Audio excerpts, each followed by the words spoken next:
O judiciário tem dado margem seguidamente a desencantos populares, em generalizadas decisões, e se permitindo centrar aqui no que é mais notório, por exemplo, nas decisões do Supremo Tribunal Federal, que tem liberado delinquentes, escancarados delinquentes em abusos com o dinheiro público. E, nesse particular, tem se salientado um ministro da Suprema Corte, que já se caracteriza pela pecha de libertador geral dos delinquentes. Um julgador que tem se mostrado avesso, por exemplo, à Operação Lava Jato, que tem mostrado verdadeira compulsão para soltar envolvidos, seja também nos escândalos administrativos do Estado do Rio de Janeiro,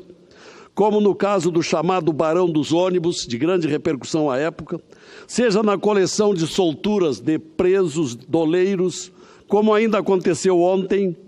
integrantes desses doleiros que foram do governo Sérgio Cabral, decisão que inclusive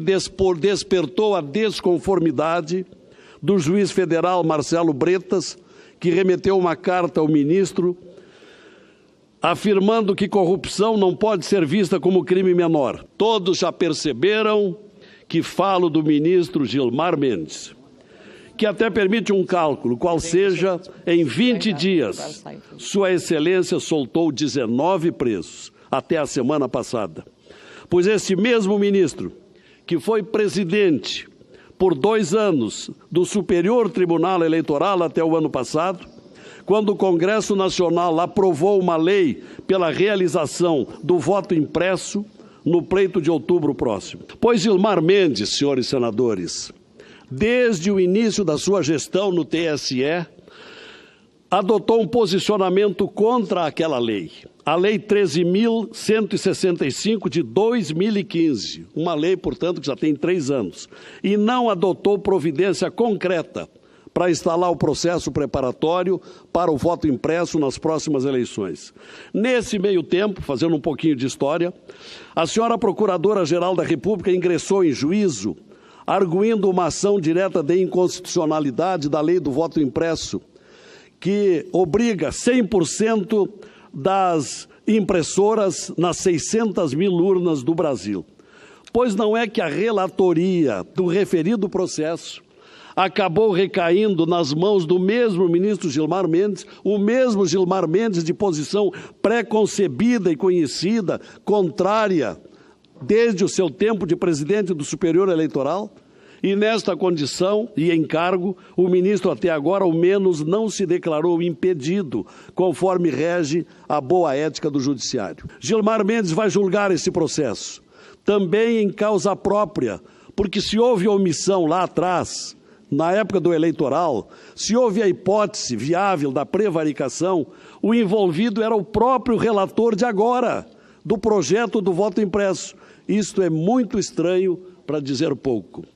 Tem sido por essa diversificada situação conspiratória a credibilidade do Supremo, senhor presidente, que uma série de pedidos de impeachment ocupam a gaveta da direção do Senado Federal. Inclusive, entre os pedidos, são 9 pedidos, há um do renomado jurista Modesto Carvalhosa, justamente motivado pela presença do ministro na relatoria desta ação do voto impresso, um julgamento que será em causa própria. Por esta razão, senhor presidente,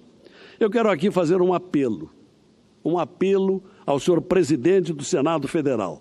o senador Eunício Oliveira, no sentido de trazer para o plenário ao menos um dos 9 pedidos de impeachment reunidos em seu gabinete, para que o plenário do Senado possa também discutir a matéria, democraticamente, essa matéria de tanto clamor público, para que não se continue com essas decisões restritas a uma decisão monocrática, antidemocrática, conspiratória ao colegiado de representantes do povo e dos estados. Que seja esta casa valorizada como instituição legislativa e que está ameaçada de ser descumprida, porque a lei é legítima, a lei do voto impresso, entre os outros tantos casos motivados pelo libertador geral dos delinquentes.